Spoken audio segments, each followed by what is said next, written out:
Nabi itu bisa menggabungkan antara ketinggian derajat kesucian jiwa dengan apa? Kesungguhan beribadah dan beraktivitas memakmurkan dunia. Nabi itu orang yang paling zuhud, luar biasa. Doanya, sujudnya Masya Allah, dekatnya kepada Allah. Tapi dia ngurusi, ngopeni manusia itu. Turun ke lapangan, Pak. Menyelesaikan masalah-masalah rakyat, masalah umat. Turun di beliau itu. Dia dekat kepada Allah tapi juga ngurusi manusia. Bukan hanya dekat pada Allah saja. Tidak, tapi terjun ke tengah masyarakat untuk menyelesaikan masalah yang dihadapi oleh umat dengan petunjuk wahyu dari Allah Subhanahu wa ta'ala. Yang kedua, sifat Nabi itu apa? Yang paling menonjol dan jarang dimiliki oleh pemimpin lain adalah sifat tawadhu, memiliki rasa malu yang sangat tinggi dan mengutamakan kepentingan orang lain. Yang ketiga, Nabi itu SAW, ketundukan beliau kepada kebenaran, bukan kepada hawa nafsu. Jadi Nabi itu tahu menempatkan posisi dirinya itu. Kalau dijelek-jelekin pribadinya itu Nabi tidak marah, tidak pernah tersinggung, tidak pernah curhat di media sosial ya. Apalagi waktu pidato, tidak pernah itu ngomong. Tapi yang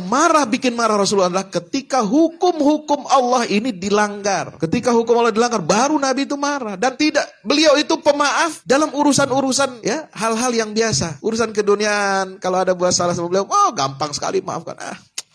Kecil, urusan tetangga ribut sedikit, maafin aja Bu, kecil tuh. Tapi kalau masalah agama ini dilanggar, hukum Allah dilanggar, ibu dan bapak harus marah. Tapi marah yang terkendali ya, jangan kita buat kerusakan-kerusakan. Jadi tunduk kepada kebenaran Rasulullah itu. Yang keempat adalah selalu menerapkan nilai-nilai akhlak dalam berpolitik. Akhlak itu nomor satu. Makanya beliau itu dihormati kawan dan lawan. Dan ini yang menetes sampai kepada penerus-penerusnya Rasulullah sallallahu alaihi wasallam. Fabima rahmatim minallahi lintalah walau kunta fazzan ghalizal qalbi lan faddu min hawlik fa'fu anhum wastaghfir lahum musyawirhum fil amr fa idza azamta fatawakkal 'ala Allah. Ada sifat pertama belas kasih. Itu sifat melekat tuh harus ada pada pemimpin, belas kasih. Yang kedua lemah lembut, enggak boleh kasar, enggak boleh songong, enggak boleh sok jagoan ya, sok kuasa. Yang ketiga itu pemaaf ya, fa'fu anhum. Kemudian wastaghfir lahum. Pemimpin itu harus banyak beristighfar, minta ampun kepada Allah untuk rakyatnya. Coba, enak toh? Jadi rakyat itu kalau ada pemimpin yang soleh, ahli ibadah, itu dosa-dosa kita dimintakan maaf, dimohon maghfirah kepada Allah dari siapa? Pemimpin itu yang memintakan ampunan kepada Allah Subhanahu wa ta'ala. Jadi ingat rakyatnya ya. Wasyawirhum fil amr, musyawarah, punya tekad yang kuat, punya tawakal ya, sifat tawakal kepada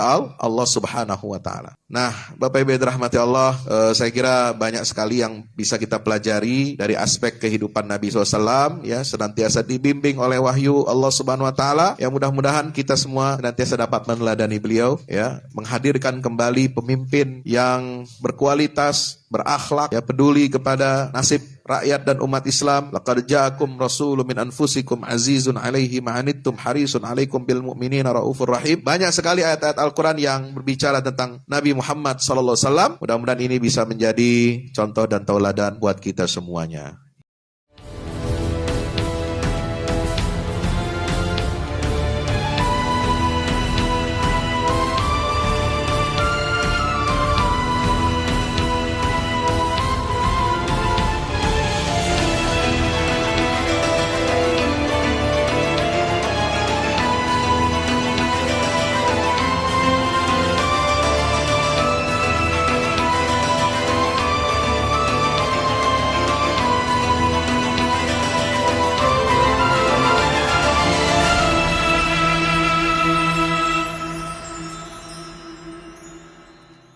Assalamualaikum warahmatullahi wabarakatuh.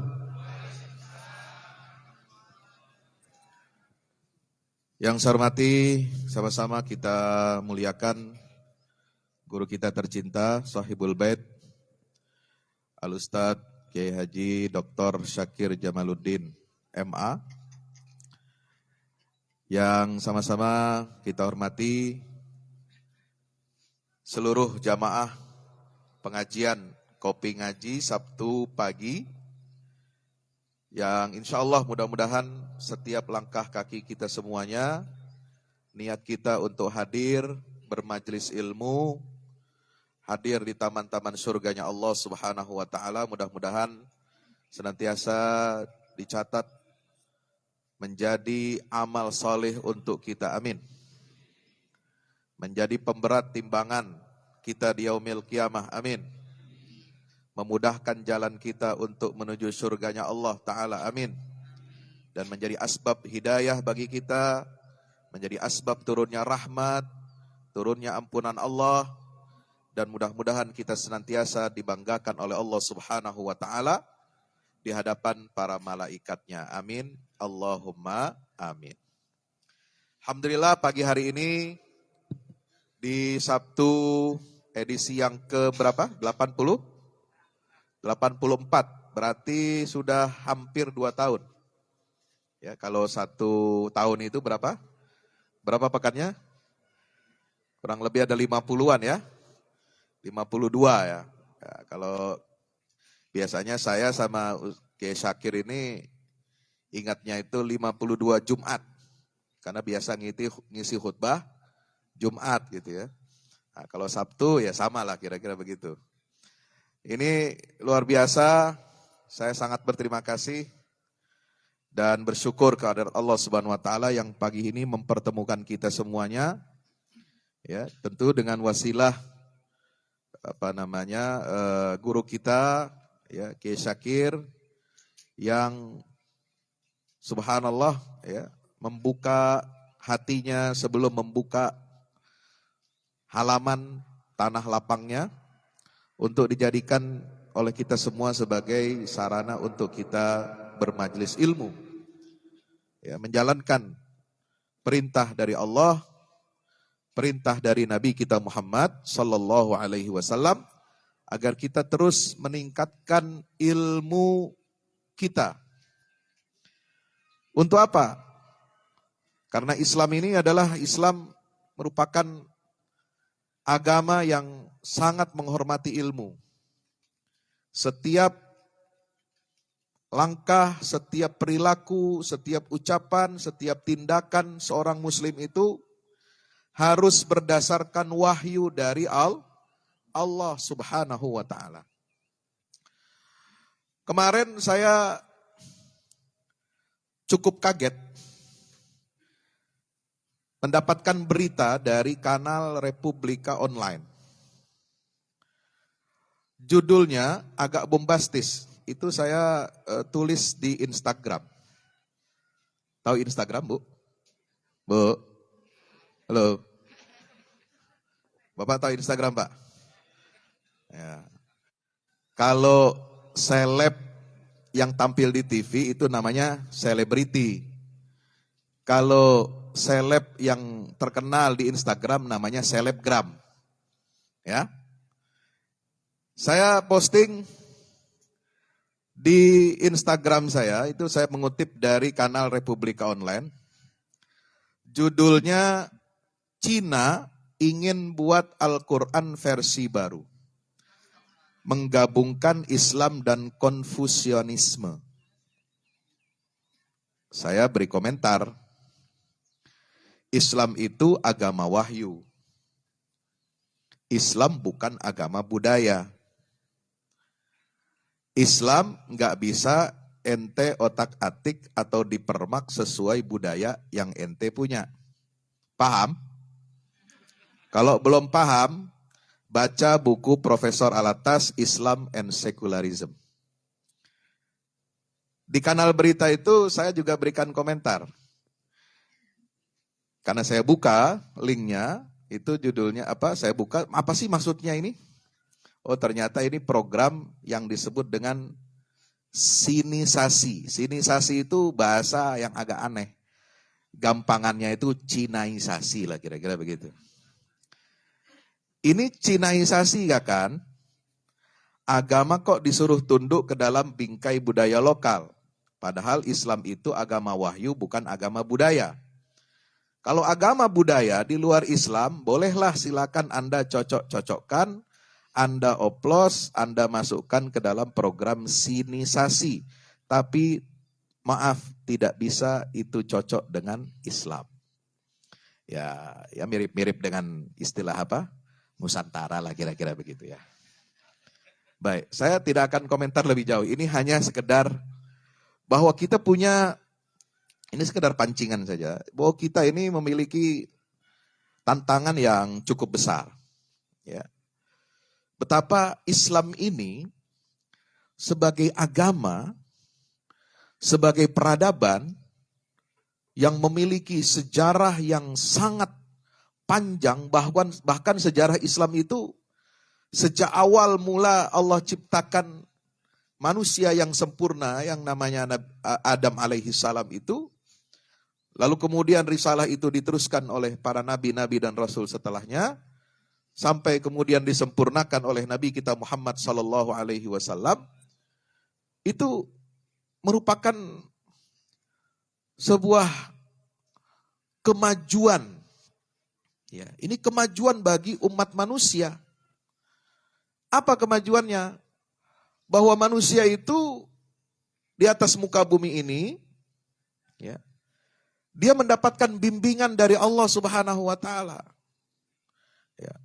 Allah menciptakan manusia itu lalu kemudian tidak membiarkan manusia ini bergerak, bereksperimen, kemudian coba-coba untuk membangun peradaban di atas muka bumi sebagai khalifah. Itu tidak dibiarkan oleh Allah tanpa bimbingan. Tidak dibiarkan Allah tanpa petunjuk. Tidak dibiarkan Allah asal-asalan sembarangan. Ya. Tidak dibiarkan, dalam istilah kita itu apa yang disebut dengan sudah. Tahu sudah? Bukan sudah ya. Nah, itu ada ayatnya itu dalam surat apa itu? Surat apa? Al-Insan ya kalau tidak salah. Ya, itu tidak dibiarkan oleh Allah manusia ini mengelola, memakmurkan bumi ini tanpa arah dan tanpa bimbingan. Contoh misalnya, Amerika sebagai negara adidaya, itu kan maunya kan ngatur dunia, betul? Ya enggak? Dia merasa punya seperangkat aturan, punya seperangkat instrumen peradaban mengatur masalah ekonomi, politik, sosial, budaya. Ya. Bagaimana bangsa-bangsa lain itu harus nurut sama dia. Itu saja dia ingin memposisikan dia sebagai Tuhan. Nah sekarang Cina misalnya. Dengan perkembangannya, dengan kekuatan finansialnya, dengan teknologinya. Ya, apa saja bisa dilakukan,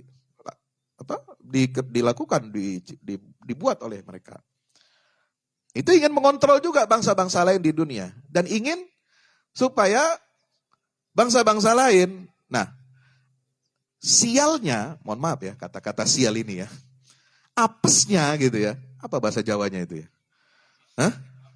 Apes ya? Nah, dilala, ini umat Islam ini sekarang ya dalam posisi yang tidak menguntungkan. Punya banyak sumber daya alam, mulai. Indonesia, Saudi itu kan kaya Pak, kaya sumber daya alamnya. Ya. Wilayah negara-negara Muslim itu dikenal dengan wilayah bulan sabit. Kalau lihat peta dunia, ya Anda sekali-kali lihat peta dunia lah, jangan lihat peta Jogja aja gitu. Jangan lihat peta Gamping gitu ya. Terlalu kecil. Atau lihat peta Rempang gitu. Itu terlalu kecil walaupun 17.000 hektar gitu. Lihatlah peta dunia ini, negara-negara yang mayoritas beragama Islam, mulai dari ujung barat Afrika Utara, ya, Maroko, ya. Dulu ada istilah dari Tanja ila Jakarta. Tanja itu nama kota yang sekarang namanya itu adalah Tenggir. Tenggir itu perbatasan ya laut Mediterania dengan laut Atlantik yang itu menjadi tempat penyeberangan menuju Spanyol. Selat Gibraltar itu Tenggir, Tonja. Ila Jakarta, sampai ke Jakarta, itulah wilayah umat Islam. Dan seluruh wilayah itu berbentuk seperti bulan sabit Pak. Melengkung. Makanya wajar kalau beberapa negara Muslim itu benderanya itu lambangnya, logonya ada bulan sabit ya, tapi bukan partai ya. Nah, itu kalau partai itu nanti lain itu. Ya, ada merah dalamnya hijau, ada hijau dalamnya kuning, ada hijau dalamnya merah, itu tidak tahu ya. Jadi luar biasa. Ini wilayah yang disebut dengan Crescent, ya. Crescent itu, bulan sabit itu adalah wilayah yang Allah titipkan sumber daya alam yang sangat kaya dan sangat beragam. Bukan hanya kaya, tapi beragam. Macam-macam kekayaan alam, sumber mineral ada di sana. Minyak bumi udah pasti. Gas alam, iya. Ya, batu bara, iya. Nikel, iya. Boksit, iya. Apa saja itu ada. Belum lagi subur tanahnya. Jadi, dalam isi buminya itu kaya, di atasnya ya subur-subur.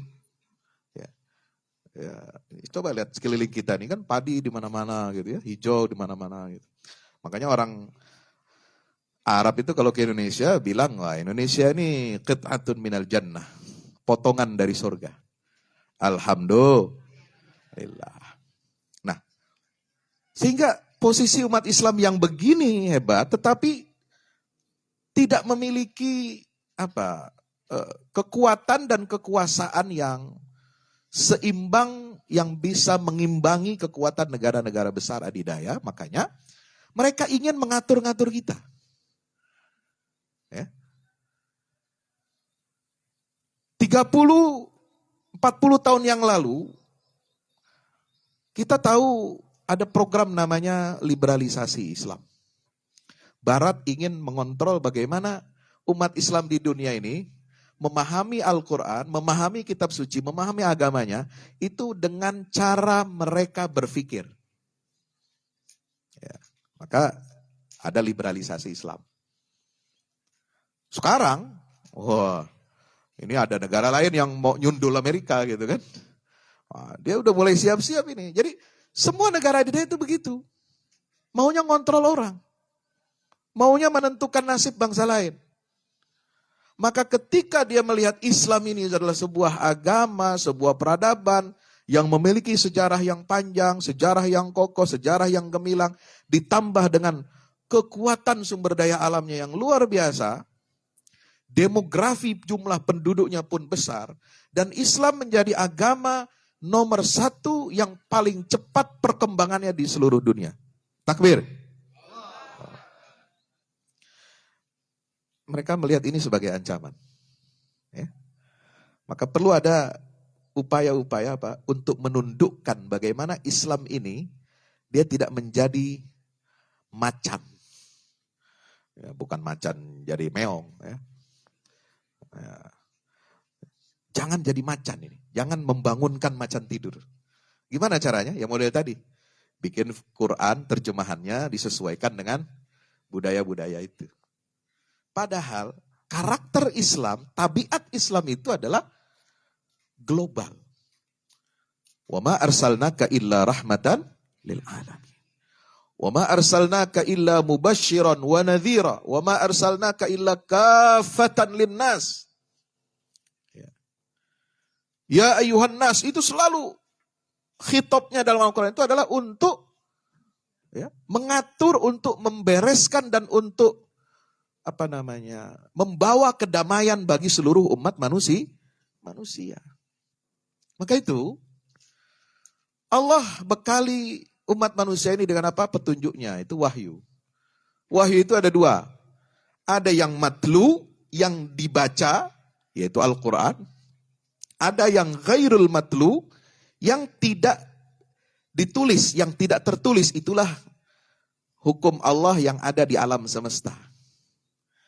Wahyu yang tertulis ada 2, yaitu yang berupa Al-Quran, mushaf Al-Quranul Karim. Yang kedua adalah penjelasan syarah terperinci dari Al-Quran yang mewujud dalam apa?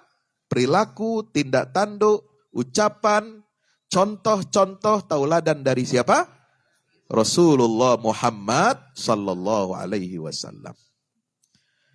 Maka kita memandang Quran dan Sunnah ini tidak bisa dengan cara pandang biasa-biasa.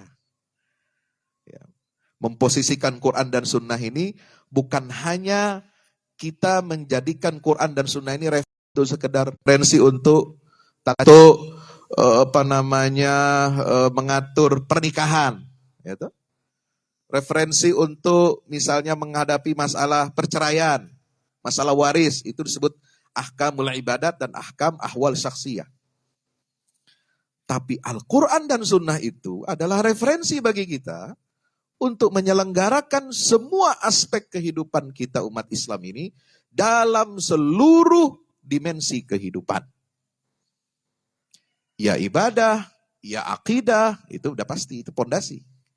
Ya akhlaknya, ya muamalahnya, ya ekonominya, ya sosialnya, ya budayanya, ya politiknya, ya mengatur negara, mengatur masalah-masalah kebangsaan, itu semua lengkap ada di dalam Quran dan dipraktekkan, dicontohkan langsung oleh baginda Rasulullah Muhammad sallallahu alaihi wasallam. Maka membaca biografi Rasulullah, ini kan sekarang apa bulan? Bulan Maulid katanya kan? Rabiul Awal.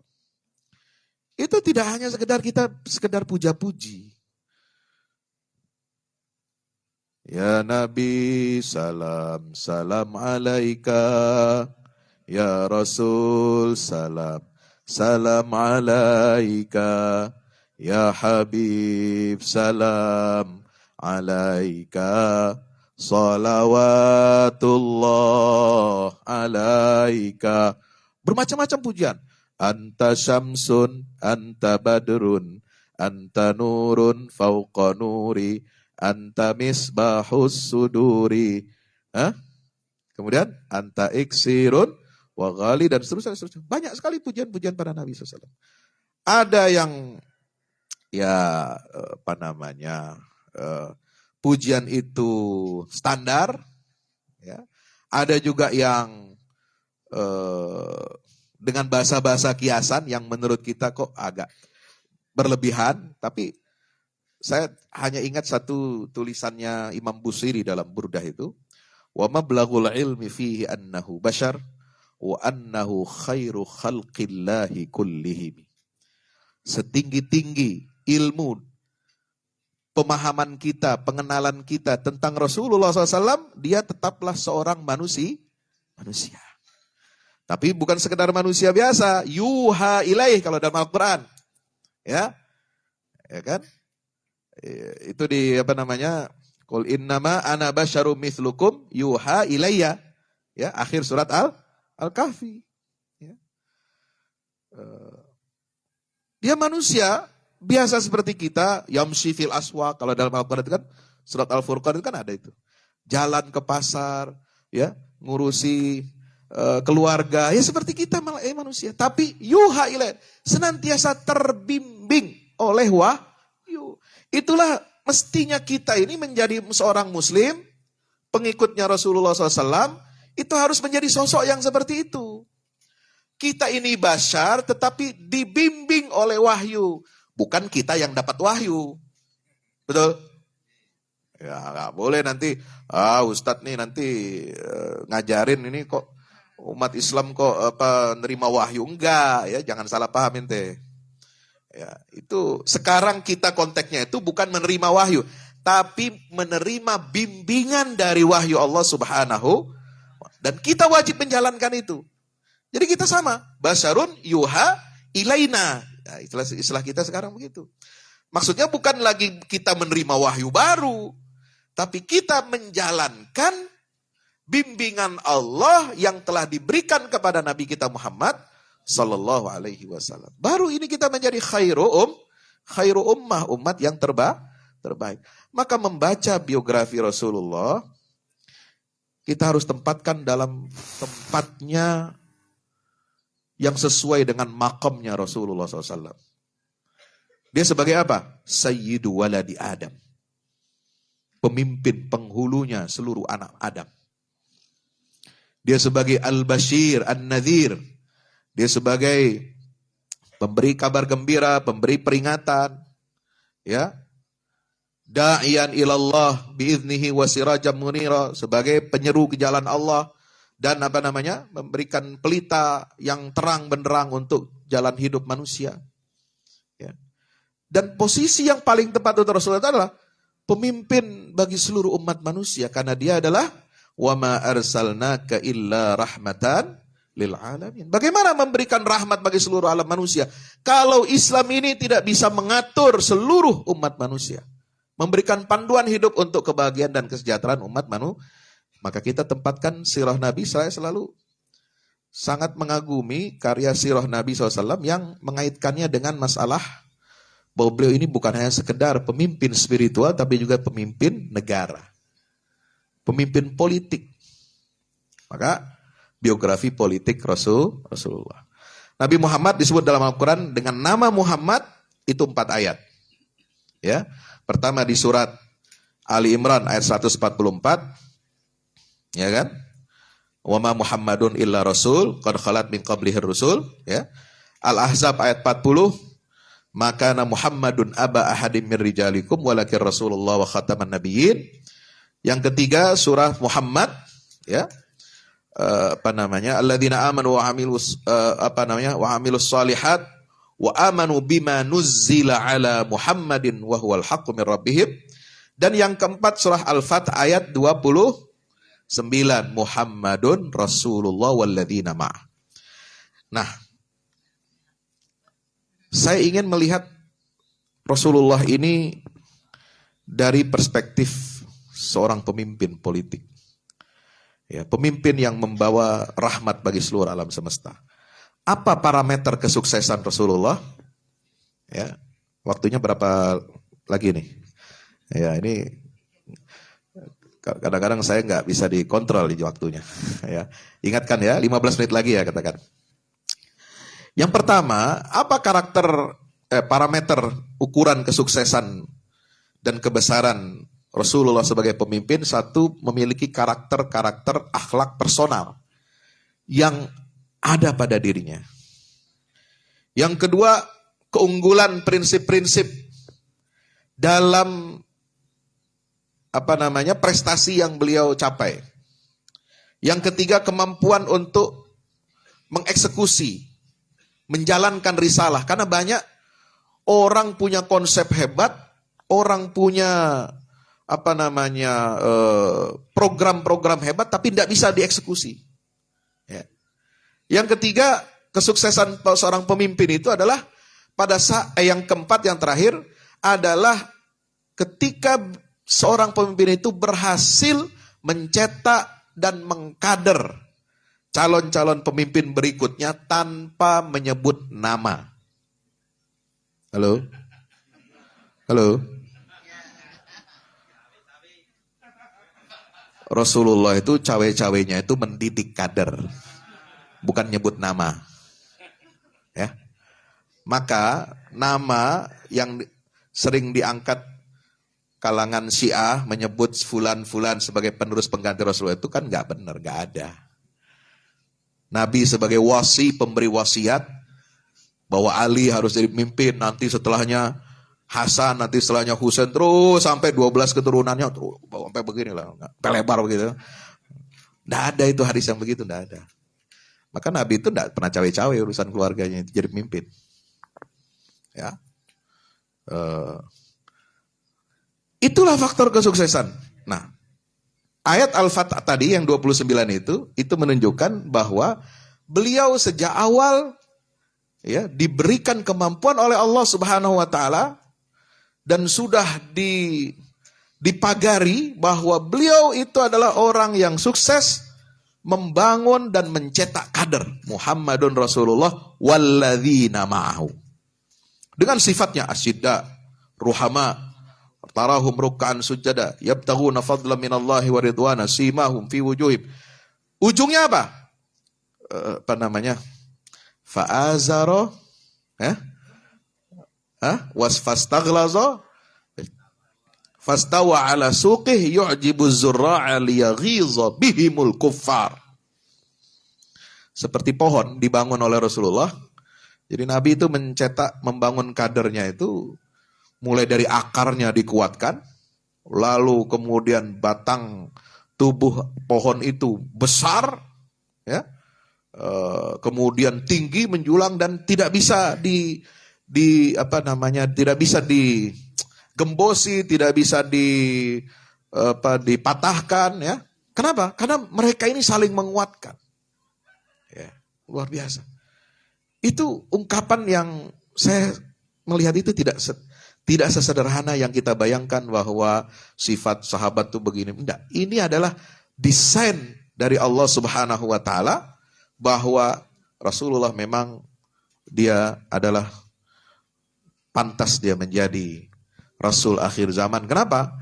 Karena risalah yang beliau bawa itu yang sempurna, ya, tidak ada lagi wahyu setelah Rasulullah wafat, tapi bisa diteruskan, bisa dilanjutkan oleh kader-kadernya Nabi. Dengan apa? Dakwah amar ma'ruf nahi mungkar. Itu yang menjadi pondasi ideologis kita dalam Muhammadiyah. Maka risalah ini tersebar ke timur, ke barat, ke selatan, ke utara. Ya, luar biasa. Indonesia bisa menjadi mayoritas muslim itu kenapa? Karena proses pengkaderan yang telah ditanamkan oleh baginda Rasulullah Muhammad sallallahu alaihi wasallam. Baik. Singkat. Masih ada? Ya, masih. Kita bicara yang pertama. Sekilas ya. Akhlak personalnya Rasulullah SAW. Ini kekuatan Nabi ini. Kalau Rasul-Rasul sebelum Nabi Muhammad itu disebutkan sifatnya dalam Quran. Ya kan? Inna Ibrahim ala ahla halimun awwahum munib. Ya. Innahu kana sadiqal wa'di, Nabi Ismail, wa kana rasulan nabiyya. Apa lagi? Ya'muru ahlahu bis salati waz zakat, ya, madum tuhayya dan seterusnya itu. Itu pribadi atau kepribadian akhlaknya nabi-nabi terdahulu itu ya disebutkan secara parsial. Ya, tidak disebutkan secara utuh, jami' mani'. Tapi ketika Rasulullah disebutkan tentang akhlaknya, karakter pribadinya, itu dihimpun dalam satu ayat. Innaka la'ala khuluqin azim.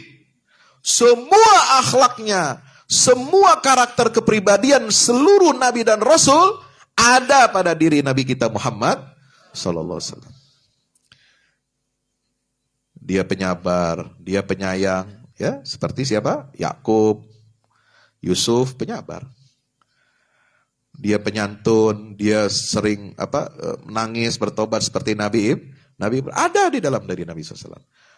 Nabi Daud, Sulaiman, penguasa, adidaya, kaya raya, perkasa, gagah, pemimpin militer ada di Rasulullah. Ya enggak? Betul.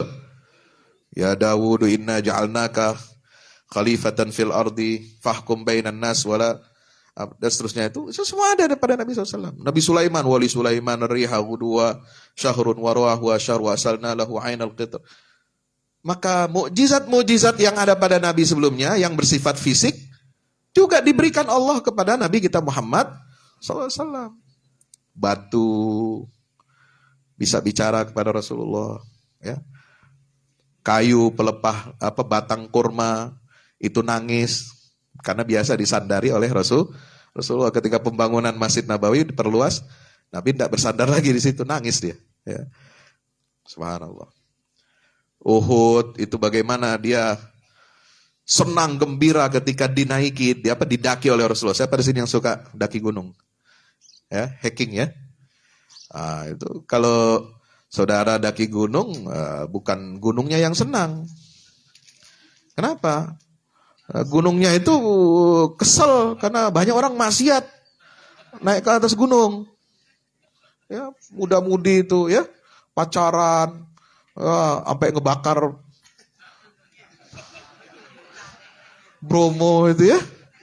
Ya Allah. Nggak ada makhluk Allah ini kalau dipegang sama manusia yang sekarang ini, yang suka maksiat, itu nggak ada yang senang. Itu. Pengennya itu apa? Mengazab gitu ya. Tapi Rasulullah naik ke Gunung Uhud itu senang sekali, gembira sampai bergetar. Dikiranya Sayyidina Umar ini mau runtuh, mau gempa atau dia mau mengeluarkan erupsi seperti Merapi. Enggak, kata Nabi. Uhudun yuhibbuna wa nuhibbuhu. Uhud ini gunung yang mencintai kami dan kami cinta kepada dia. Kenapa? Ma alaihi illa nabiyun au syahidun au siddiqun. Karena yang sedang mendaki ini adalah hanya 3 karakter manusia, yaitu seorang nabi, Seorang Siddiq Abu Bakar waktu itu ikut mendaki Nabi, dan syahid, orang yang akan mati syahid, yaitu Sayyidina Umar bin Khattab. 3 orang itu yang mendaki. Nah, itu senang dia. Coba kalau kita daki gunung, Pak. Batu-batu dia. Ya. Bapak Ibu rahmati Allah, itu. Yang kedua, jadi ini karakter yang menonjol dari Rasulullah itu apa? Nabi itu bisa menggabungkan antara ketinggian derajat kesucian jiwa dengan apa? Kesungguhan beribadah dan beraktivitas memakmurkan dunia. Nabi itu orang yang paling zuhud. Malamnya tahajudnya Masya Allah. Luar biasa. Doanya, sujudnya Masya Allah. Dekatnya kepada Allah. Tapi dia ngurusi, ngopeni manusia itu. Turun ke lapangan itu. Ya. Turun ke lapangan, Pak. Menyelesaikan masalah-masalah rakyat, masalah umat. Turun di beliau itu. Dia dekat kepada Allah, tapi juga ngurusi manusia. Bukan hanya dekat pada Allah saja. Ya. Ibadah, Masya Allah. Ya. Zikir, Masya Allah. Tapi lupa sekelilingnya jadi tempat maksiat ya. Masya Allah. Nah, ini keunggulan Rasulullah itu di situ. Dia tidak hanya beribadah, tok, ensih, tidak, tapi terjun ke tengah masyarakat untuk menyelesaikan masalah yang dihadapi oleh umat dengan petunjuk wahyu dari Allah Subhanahu wa Ta'ala. Yang kedua, sifat Nabi itu apa? Yang paling menonjol dan jarang dimiliki oleh pemimpin lain adalah sifat tawadhu. Memiliki rasa malu yang sangat tinggi dan mengutamakan kepentingan orang lain. Bukan tawadhu tahu warna duit. Ya. Semakin warna duitnya semakin gelap, itu semakin tawadhu. Masya Allah. Oh. Ya. Apalagi warna duitnya merah itu, ditaruhnya berkantong-kantong. Wah, itu makin nyosor itu ke bawah. Ya. Sendiko dawo, siap. Wah, siap jalankan, laksanakan gitu ya. Enggak. Ya. Yang ketiga, Nabi itu SAW, karakter yang paling menonjol adalah ketundukan beliau kepada kebenaran, bukan kepada hawa nafsunya. Jadi Nabi itu tahu menempatkan posisi dirinya itu. Kalau dijelek-jelekin pribadinya itu Nabi tidak marah. Tidak pernah tersinggung. Tidak pernah curhat di media sosial. Ya, apalagi waktu pidato, tidak pernah itu ngomong. Tapi yang bikin marah Rasulullah adalah ketika hukum-hukum Allah ini dilanggar. Ya. Ketika hukum Allah dilanggar, baru Nabi itu marah. Dan beliau itu pemaaf dalam urusan-urusan, ya, hal-hal yang biasa. Urusan keduniaan, kalau ada buat salah sama beliau, oh gampang sekali maafkan. Kecil. Ya. Urusan tetangga ribut sedikit, maafin aja Bu. Kecil tuh. Urusan bapak lupa kulo nuwun, itu kecil. Maafkan aja Bu ya. Bu. Pak, kalau ibunya ini masak kelebihan garam dikit, udah. Nggak usah ribut. Maafkan aja, maafkan. Kecil itu masalah kecil. Ya. Lupa naruh uang uang belanja, tahu-tahu lakinya udah pergi keluar kota 2 hari, itu kecil, maafkan aja Bu ya, biasa itu. Tapi kalau masalah agama ini dilanggar, hukum Allah dilanggar, ibu dan bapak harus marah. Sholat kalau ditinggalkan harus marah, ya. Sedekah kalau ketinggalan marah. Makanya cek dari sini nih, keluar dari sini, Pak, udah sedekah belum? Buat kopi ngaji. Itu marah tuh, boleh. Jangan marah yang urusan enggak penting gitu loh. Marah itu urusan kalau agama kita diganggu itu marah. Ya. Kehidupan umat ini diganggu itu ya harus marah. Allah dan Rasul dihina, marah. Tapi marah yang terkendali ya. Jangan kita buat kerusakan-kerusakan gitu. Jadi tunduk kepada kebenaran Rasulullah itu. Yang keempat adalah beliau ini dalam menerapkan itu selalu menerapkan nilai-nilai akhlak dalam berpolitik. Akhlak itu nomor 1. Makanya beliau itu dihormati kawan dan lawan. Dan ini yang menetes sampai kepada penerus-penerusnya Rasulullah sallallahu alaihi wasallam. Sayyidina Umar pernah ditanya, datang orang Yahudi dari jauh dari Mesir, dia mau protes ini. Rumahnya digusur sama gubernur Mesir. Mau bikin masjid agung katanya. Cuma satu-satunya dia nggak mau direlokasi. Ya. Udah disediakan uang berkarung-karung itu. Nggak mau dia. Akhirnya digusur paksa sama gubernur Amr bin As. Dia datang ke Madinah. Wah, protes. Saya mau ketemu sama atasannya, sama big bossnya ini. Mana ini big bossnya ini? Ya. Kalau gubernur Mesir aja begitu, gimana big bossnya di atasnya dia, kira-kira begitu ya. Sampai di Madinah bingung dia. Ditanya, mana khalifah yang namanya Umar bin Khattab? Mana istananya? Istananya itu biasa di bawah pohon korma, dia itu enggak punya istana. Siapa? Mana pengawalnya? Pengawalnya itu anak yatim, janda. Tapi bukan janda muda. Pengawalnya itu orang-orang miskin, orang-orang papa. Itu pengawalnya. Makanya aman dia. Ya. Kalau ada yang mau macam-macam, dilindungi itu sama mereka yang mustadafin. Ya. Tinggal di mana dia? Nggak ada. Nggak punya rumah dinas. Ya. Mana sih orangnya? Ini di depan ente. Kaget dia kan. Jadi itu kesederhanaannya. Dan akhlaknya luar biasa. Gitu. Akhlaknya itu seperti dicontohkan oleh baginda Rasulullah SAW. Jangan sampai kamu menzalimi orang. Ya. Dalam Islam itu, dalam Quran saja, zalim kepada semut aja nggak boleh, Pak. Ya. Ya ayyuhan namlu dukhulu masakinakum la yahtimannakum Sulaimanu wa junuduhu wa hum la yash'urun. Hei, rakyat semut, jangan kamu beriring-iringan di situ, ada itu tentara Sulaiman mau lewat. Ya, nggak boleh. Ayo masuk. Kenapa? Takut nanti diinjak sama tentara Sulaiman. Ya, itu menzalimi semut aja nggak boleh, apalagi manusia. Ya. Nah, kalau Anda ingin melihat bagaimana karakter kepemimpinan Rasulullah, sifat-sifatnya dalam politik itu di surah Ali Imran 159. Fabima rahmatim minallahi lintalahum walau kunta fazzan ghalizal qalbi lan faddu min hawlik fa'fu anhum wastaghfir lahum wasyawirhum fil amr fa idza azamta fatawakkal 'ala Allah. Ada sifat pertama belas kasih. Itu sifat melekat tuh harus ada pada pemimpin, belas kasih. Yang kedua lemah lembut, nggak boleh kasar, nggak boleh songong, nggak boleh sok jagoan, ya, sok kuasa. Ya. Satu orang, satu pitingan.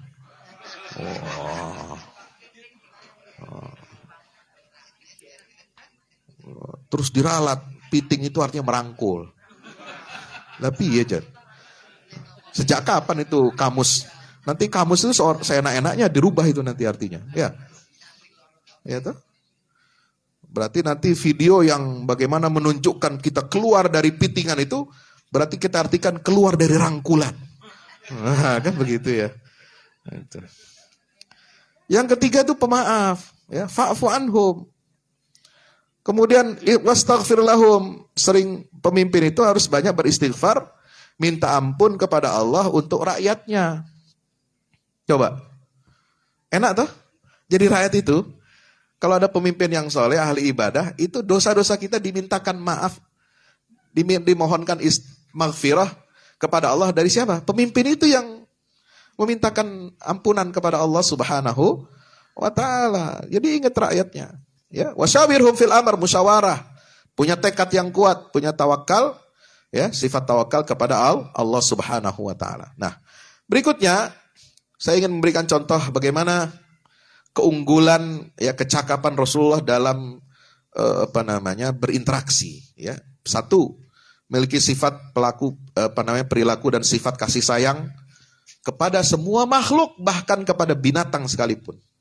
Ya, maka Nabi SAW dalam sabdanya mengatakan, fi kulli kabidin ratbin sadaqah. Dalam setiap tembolok yang basah di leher burung, ayam, unggas gitu ya, itu terdapat pahala sedekahnya. Ya, jadi kalau kita berikan makanan burung, ya, roti atau gandum atau apa itu fi kulli kabidin ratbin sadaqah. Ya, itu sedekah. Sama dengan pahalanya dengan sedekah kita para fakir miskin, ya. Beliau juga melarang menyiksa seorang manusia. Ya, di mana manusia itu telah terbunuh dengan cara yang benar, ya. Itu dilarang, ya. Dengan cara menyiksa, nggak boleh. Kita membunuh orang, misalnya di konteks perang, ya, memang ini untuk membela kebenaran, bela hak, ya, melawan kebatilan. Nah, musuh itu, ya, kita bunuh, ya. Tapi setelah dibunuh ya sudah, nggak usah dimacam-macamin, nggak boleh kita melakukan apa? Mutilasi, ya, nggak boleh kita kesal, nggak boleh kita siksa mayatnya, itu nggak boleh. Ya, udah mati dipotong jarinya, udah mati ambil kupingnya, ya, itu sadis itu, ya.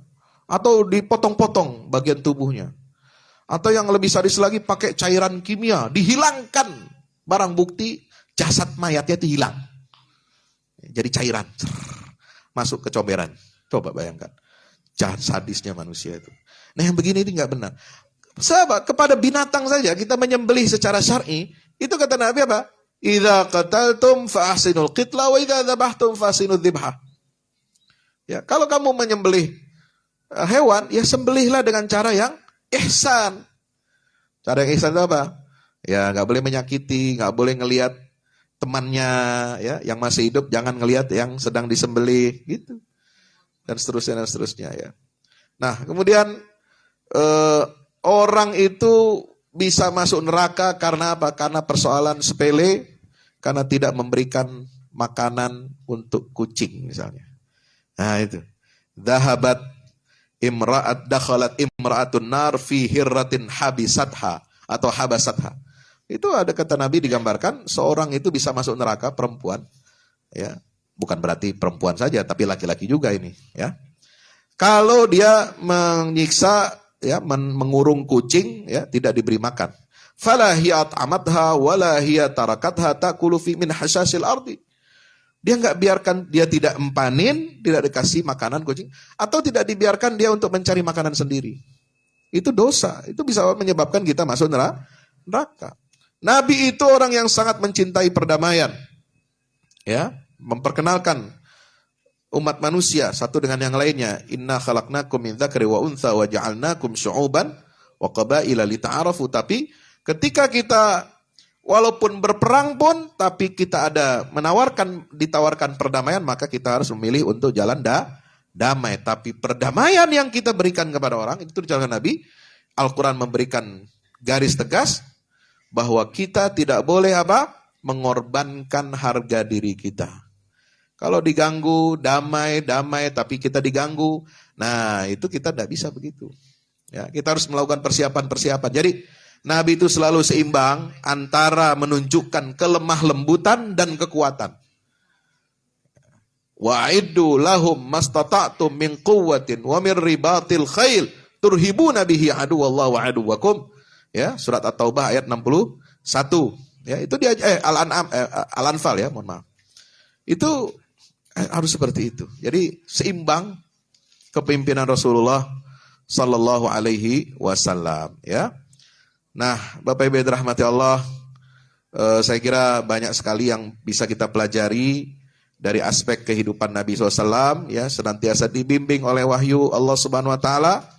Ya, mudah-mudahan kita semua senantiasa dapat meneladani beliau, ya, menghadirkan kembali pemimpin yang berkualitas, berakhlak, ya, peduli kepada nasib rakyat dan umat Islam. Laqad ja'akum rasulun min anfusikum azizun 'alaihi ma 'anittum harisun 'alaikum bil mu'minina raufur rahim. Banyak sekali ayat-ayat Al-Qur'an yang berbicara tentang Nabi Muhammad sallallahu alaihi wasallam. Mudah-mudahan ini bisa menjadi contoh dan tauladan buat kita semuanya. Dan inti terakhir, rahasia kenapa Rasulullah itu sukses dalam hidupnya, dalam berdakwah, dua intinya. Satu, beliau itu adalah orang yang sangat sungguh-sungguh untuk memberikan hidayah kepada orang lain. Jadi kalau kita lihat orang di sekitar kita ada yang kurang baik, ayo datangi, ayo dakwahi, ayo berikan contoh yang baik. Itu bentuk kita mencontoh akhlaknya Nabi Shallallahu Alaihi. La yahdiyallahu bika rajulan khairun laka min humurin na'am. Membimbing seorang manusia agar dia bisa bertaubat kepada Allah, satu orang manusia itu pahalanya lebih baik daripada kita bersedekah menyembelih unta yang paling besar. Ya. Kemudian yang kedua, Rasulullah itu senantiasa apa? Cinta untuk berjihad di jalan dakwah. Jadi sungguh-sungguh dalam berdakwah, sungguh-sungguh dalam mengembangkan masyarakat Islam, sungguh-sungguh kita dalam mengembangkan potensi umat Islam, ya, agar kita dihargai, dimuliakan oleh bangsa-bangsa lain. Terima kasih. Mudah-mudahan bermanfaat. Ya, kita lanjutkan sedikit untuk kita bisa berdialog. Assalamualaikum warahmatullahi wabarakatuh. Waalaikumsalam warahmatullahi wabarakatuh. Syukran katsiran, Ustaz. Tapi sebelum tanya kita mulai, ada beberapa pengumuman yang ingin kami sampaikan. Yang pertama, bagi yang belum ambil pesanan buku Metode Kritik Hadis, buku ibadah, buku ayah, termasuk buku-buku yang baru, kita lihat tafsir sesat dari beliau, Al-Mukarram Ustaz Fahmi Salim, monggo bisa diambil di warung kopi ngaji.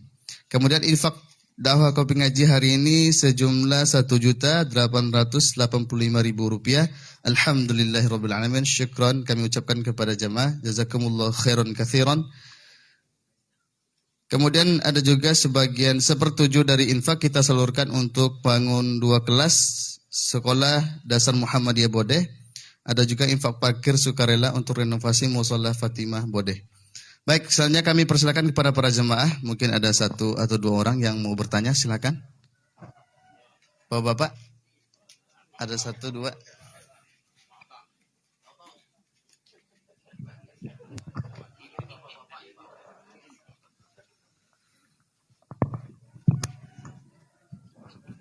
Terima kasih. Assalamualaikum warahmatullahi wabarakatuh.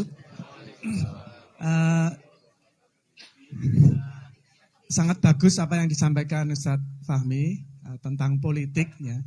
Banyak apa yang disampaikan, kritik-kritik tajam dan juga sindiran-sindiran yang tajam. Saya ingin bertanya, apakah materi yang seperti ini, yang kritis ini juga pernah disampaikan di Indonesia Damai Indonesiaku? Karena saya pernah juga melihat di TV One itu materi yang disampaikan Ustadz Fahmi itu biasa-biasa saja, yang umum-umum saja. Jadi apakah ini karena Ustadz Fahmi tidak berani atau bagaimana? Karena berbeda sekali yang disampaikan di sini dengan yang di Damai Indonesiaku. Di Damai Indonesia itu biasa ya, materi-materi yang umum, ya, kurang tajam. Kalau di sini berani. Apakah Ustadz Fahmi karena takut dipenjara atau gimana ini? Terima kasih. Terima kasih dari saya. Assalamualaikum warahmatullahi wabarakatuh. Langsung saya jawab, selalu klarifikasi ya. Ceramah di Damai Indonesia itu sudah ditentukan topiknya. Jadi saya menyampaikan sesuai topik. Pernah dulu beberapa kali agak keras sebelum pandemi ya. Setelah itu sempat diparkir, saya tuh tidak di TV One, diparkir 6 bulan lebih. Iya, ada. Yang kedua, selain topik sudah ditentukan, ada tema-tema yang dipilih oleh TV One itu untuk saya itu sebenarnya tema-tema yang menurut mereka ini cocok buat saya. Ya, hal-hal yang bersifat ada kritik juga. Nah, biasanya ketika menyampaikan itu saya datar. Ya, tapi ketika tanya jawab, nah itu baru keluar. Jadi nontonnya harus selesai. Kira-kira begitu. Nah, kenapa? Karena biasa yang membawa acara hostnya itu suka mancing-mancing pertanyaan. Nah, di situ baru keluar aslinya saya itu di situ. Gitu, Pak. Jadi ya kalau nonton TV One harus siap sampai akhir, kira-kira begitu ya. Jadi lihat tanya jawabnya bagaimana bisa. Biasanya yang dimintakan saya itu tema-tema tentang yang mengkritik liberal ya, aliran-aliran sesat gitu ya. Kalau disuruh mengkritik pemerintah, sayanya nggak pernah itu TV One. Gitu. Jadi sesuai tema, Pak. Ya, nggak bisa kita ngomong di luar tema itu kan. Hanya kalau emang ada pertanyaan yang menyerempet di sesi tanya jawab, dialog dengan audiens, baik yang hadir di masjid itu atau melalui media sosial, nah itu baru kita jawablah apa adanya seperti itu. Jadi saya kira itu biasa ya, wajar ya, dan tidak ada masalah. Jadi soal takut atau tidak ya, biasa di khutbah-khutbah saya kayak pidato ceramah saya itu ada selalu di YouTube ya, selalu diupload. Jadi bisa nanti Bapak Ibu lihat channel saya, di subscribe ya, biar nambah gitu ya. Di like ya, kemudian dikomentari lah silahkan gitu. Jadi apa tema-tema yang saya tuh orangnya tipenya kalau menyampaikan khutbah Jumat itu tidak bisa menyampaikan tema yang datar, kewajiban sholat itu udah biasa. Ya, kewajiban bakti sama orang tua ya memang perlu diingatkan, tapi itu di pengajian-pengajian biasa itu ya sudah diingatkan. Nah, khutbah Jumat ini harusnya beda. Dia harus mengangkat masalah-masalah yang bersifat publik. Karena apa? Karena itu kan berkumpulnya seluruh umat Islam. Ya, mereka datang ke masjid itu bukan untuk menghabiskan waktunya percuma, gitu. Hanya duduk datang, ya, kemudian tidur. Ya, kalau tidak menarik kan tidur dia pasti itu. Apalagi kalau lagi musim panas gini, capek, belum makan, pasti ngantuk. Pasti ngantuk. Ya.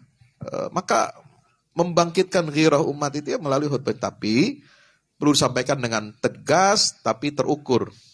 Ya, tema-tema itu yang selalu saya sampaikan seperti itu. Ya, dan temanya berkaitan dengan banyak hal, banyak topik. Jadi kalau dirasa di Damai Indonesia itu ya belum nendang, ya temanya ya, lihat di YouTube saya. Jadi ada macam-macam di situ, ada khutbah Jumat, ada menjawab aliran sesat, ada menjawab ini macam-macam ya. Saya kira itu. Demikian. Allah alam bisawab. Baik, mungkin masih ada satu lagi.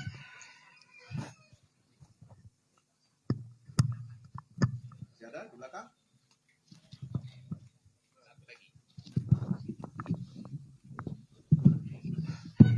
Assalamualaikum warahmatullahi wabarakatuh.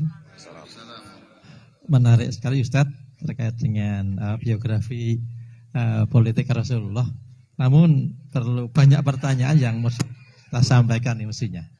Begini Ustadz, sering kita itu kalau sudah bicara politik di medsos atau di satu kelompok grup begitu, ini kadang dianggap alergi.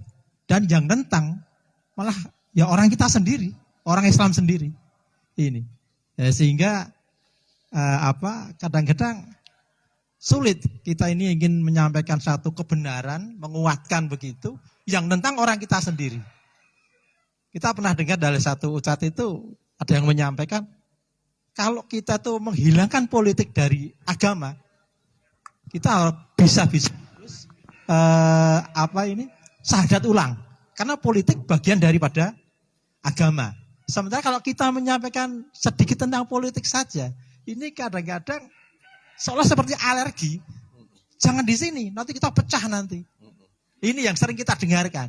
Sehingga bagaimana sikap kita kemudian menyampaikan satu kebenaran, menguatkan begitu, yang paling mudah kan dengan media sosial. Nah, sementara di media sosial justru teman kita sendiri yang menentang. Bagaimana sikap kita menghadapi ini, Ustadz? Terima kasih. Assalamualaikum warahmatullahi wabarakatuh. Waalaikumsalam warahmatullahi wabarakatuh. Jadi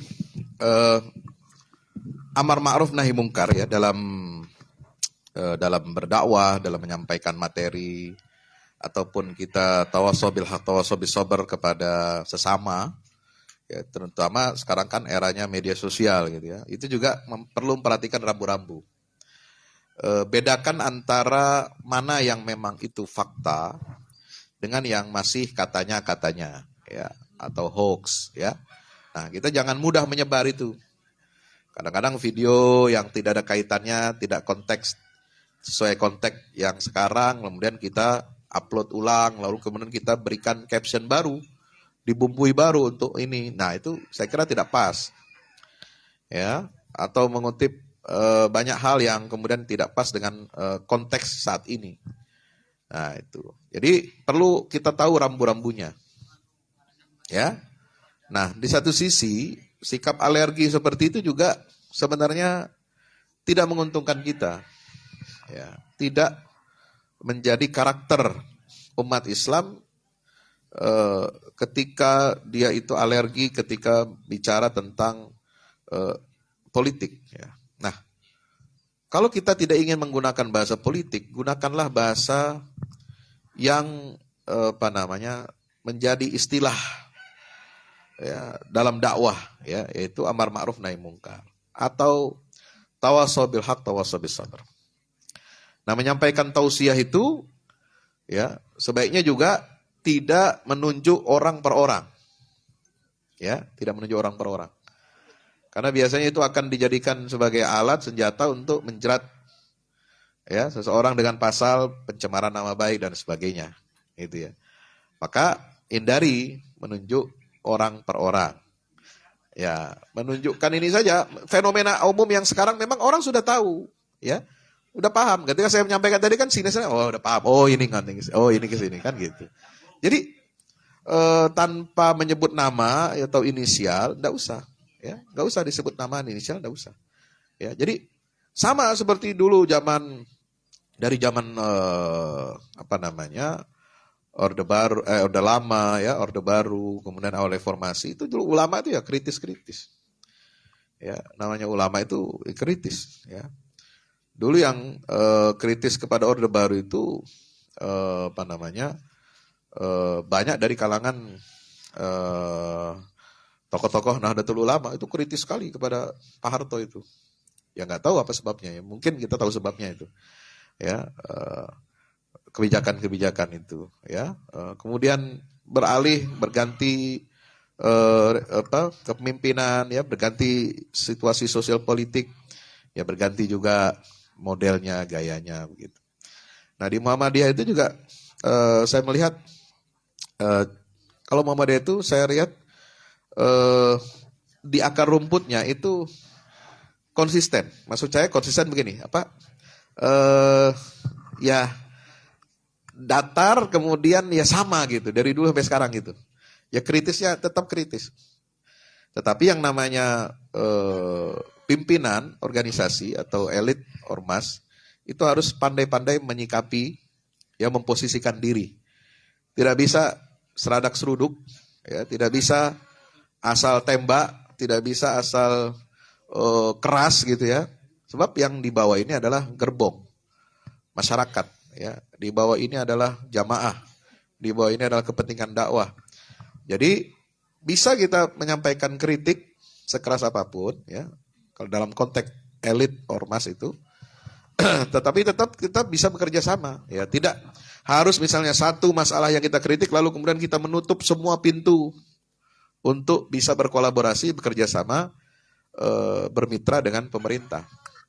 Karena walau bagaimanapun, ya, pemerintahan dia tetap orang Islam juga, saudara-saudara kita, ya, ya istilahnya nggak sampai derajat Fir'aun gitu ya, nggak sampailah derajatnya seperti Abu Lahab gitu ya, ya. Nah tetap harus kita rangkul, ya, bukan kita piting. Ya. Nah, merangkulnya itu sambil apa? Bisiki kebaikan. Ya, cegah dia dari berbuat mungkar, dari berbuat kejahatan itu. Nah, itu saya kira akan lebih efektif. Ya. Dan terus mendorong umat ini terus untuk maju dalam semua hal, maju dalam yang juga harus kita introspeksi itu. Kenapa? Kita jangan hanya bisa mengkritik orang atau mencela mereka yang katakan tanda petik tidak berpihak gitu ya, atau tidak baik gitu. Tapi juga kita introspeksi sejauh mana ini kadar-kadar kita umat Islam, apalagi kalau bicara Muhammadiyah, itu yang masuk menjadi TNI, menjadi Polri, ya, menjadi hakim, menjadi jaksa, masuk di pemerintahan, jadi kader-kader partai politik. Karena sekarang ini, sejak reformasi itu Pak, yang menentukan situasi politik, sosial politik di Indonesia itu adalah kaderisasi kepemimpinan itu ada di tangan parpol, bukan di tangan ormas. Ya. Jadi parpol itu punya kekuasaan untuk menentukan orang-orangnya untuk apa? Menjadi penyelenggara negara. Apakah dia di eksekutif sebagai pemerintah atau legislatif, anggota dewan, dan yudikatif, hakim, jaksa, dan seterusnya. Nah, kita ini kurang ya, mendorong anak-anak kita, lulusan-lulusan sekolah Muhammadiyah, perguruan tinggi Muhammadiyah banyak ya, jadi entrepreneur, jadi pegawai negeri, menjadi guru, menjadi ini macam-macam. Oke. Tapi yang di TNI, Polri kurang. Ya, yang jadi jenderal lebih kurang lagi. Ya. Yang jadi di pusat-pusat pemerintahan, kader-kader yang di partai politik juga kita ini masih kekurangan. Jadi jangan kita berharap berekspektasi lebih banyak daripada yang kita harapkan kalau kita sendiri belum maksimal untuk mengamankan posisi-posisi itu untuk pembelaan terhadap Islam dan umat Islam gitu. Nah ini, jadi catatan saya begitu. Nah, kita masih kurang, makanya kita harus juga otokritik, kritik ke dalam. Jangan hanya bisa menyalahkan orang lain. Kenapa sih begini, kurang berpihak begini? Ya karena nggak banyak kader-kader Islam itu yang di lembaga-lembaga tadi itu. Ya, kita akhirnya yang mengisi siapa? Ya kelompok, mohon maaf, yang nggak pernah ngaji. Ya, yang nggak pernah ngaji. Ya, Islam, tapi mohon maaf, tayamumnya basuh kaki. Ya, itu kan berarti kan nggak ngerti gitu loh. Atau sholat Jumatnya di kantor gitu, di ruangan gitu. Nah ini kan tidak nyambung gitu. Ada semangat keislamannya, kita bersyukur ya. Ya, alhamdulillah gitu. Tapi kan ya ngisin-ngisini gitu ya. Ya, kenapa? Tidak ngerti, tidak ngaji gitu. Ya. Nah ini tolong kita perbaiki ini. Jangan hanya bisa menyalahkan orang, tapi kitanya yang juga harus dituntut. Kenapa tidak banyak anak-anak Muhammadiyah itu jadi perwira menengah, perwira tinggi di TNI, Polri, ya, di DPR ini semacam semua, ya. Jadi dalam hal perpolitikan itu kita mesti tiru ini anak-anak Nahdien. Mereka tuh semangat kalau dalam politik, Pak. Semangat, makanya bisa lebih lebih banyak mendominasi. Ya, itu. Memang Muhammadiyah ini punya banyak amal usaha, ada alasannya. Kita sibuk ngurusin amal usaha, Ustaz. Iya, tapi ente ngurusi amal usaha terus tapi tidak ngurusi negara ini ya gimana? Ya, itu nggak bisa begitu. Ya, negara ini juga harus diurus. Bukan hanya ngurusi amal usaha kita saja gitu. Jadi saya kira itu ya. Salah satu cara kita menjawab kegalauan, kegelisahan kita. Jadi kalau ada dari teman-teman kita di luar kita yang perlu kita contoh, ambil contoh yang baik ya. Semangat mereka untuk mengisi politik itu. Ya, banyak kader-kadernya di dunia politik dan mereka mikirin politik itu siang malam, Pak. Iya. Itu teman-teman NU itu mikir politiknya siang malam itu, kader-kadernya itu. Jadi wajar kalau menterinya lebih banyak. Ya, menterinya lebih banyak itu. Wajar kalau dirjennya tuh lebih banyak gitu ya. Karena dia mikirin itu siang malam. Ya, sementara kita enggak. Ya, lebih sibuk mengurusi internal ya. Ya, mengurusi internal itu oke, bagus, tapi juga harus disiapkan pos-pos keluar itu siapa yang harus diwakafkan untuk bangsa dan negara. Saya kira itu wallahu a'lam bishawab.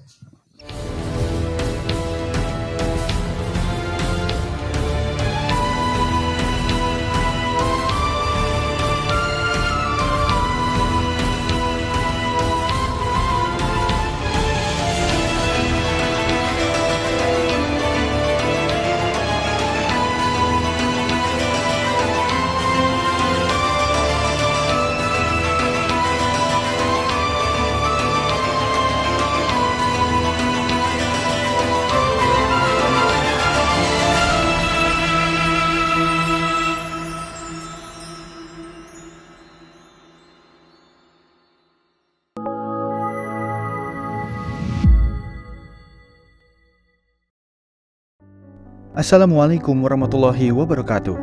Di zaman dan era global yang semakin menuntut kita untuk terus bergerak, ada kebutuhan yang senantiasa harus kita penuhi dalam kehidupan kita. Zaman di mana segala kebutuhan terasa sangat mendesak. Salah satunya adalah kebutuhan sarana dakwah Al-Quran sebagai pusat peradaban. Al-Fahmu Institute hadir demi menjawab kebutuhan akan sarana dakwah Al-Quran di era masa kini. Kami melihat latar belakang yang ada untuk menjawab tuntutan seperti kebutuhan sarana dakwah Al-Quran yang meningkat di ibu kota, kebutuhan akan pusat pembibitan hafiz Al-Quran, kebutuhan pusat pengkajian Al-Quran, kebutuhan akan pusat dakwah kreatif berbasis Al-Quran, kebutuhan sarana media perekat umat Islam, ibu kota dan Indonesia, juga kebutuhan akan adanya sarana pusat kaderisasi guru tahfiz dan mufasir di ibu kota. Yayasan Al-Fahmu International Indonesia sedang membangun gedung pusat dakwah Quran yang berlokasi di Jalan Pengukiran 3, Pekojan, Tambora, Jakarta Barat. Gedung pusat dakwah Quran ini insya Allah akan menjawab tantangan dan kebutuhan akan sarana dakwah Al-Quran yang ada, seperti yang digagas oleh Direktur Al-Fahmu Institute, Kiai Haji Fahmi Salim MA, yaitu tugas peradaban kita semua adalah untuk berperan dalam menerjemahkan cetak biru peradaban, yaitu Al-Quran, dalam dunia nyata. Kami mengajak jamaah semua untuk ikut dalam perdagangan yang tidak merugi ini, sebagaimana yang disampaikan dalam Al-Quran Surat Fatir ayat 29-30, yang artinya, sesungguhnya orang-orang yang selalu membaca kitab Allah dan mendirikan sholat dan menafkahkan sebahagian dari rezeki yang kami anugerahkan kepada mereka dengan diam-diam atau terang-terangan, mereka itu mengharapkan perniagaan yang tidak akan merugi, agar Allah menyempurnakan kepada mereka pahala mereka dan menambah kepada mereka dari karunia-Nya. Sesungguhnya Allah Maha Pengampun lagi Maha Mensyukuri. Gedung Pusat Dakwah Quran Al-Fahmu Institute terdiri dari 4 lantai, di mana di lantai 1 terdapat Masjid Quran Mulia, dan di setiap lantainya insya Allah diperuntukkan demi berlangsungnya tugas mulia dalam perjuangan dakwah Al-Quran.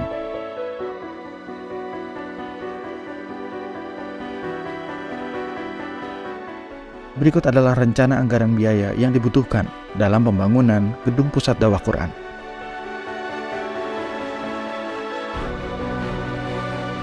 Dalam kesempatan yang mulia ini, kami mengajak jamaah semua untuk ikut dalam gerakan sedekah Lailatul Qadar di setiap malam ganjil di bulan Ramadan. Salurkan melalui nomor rekening berikut ini.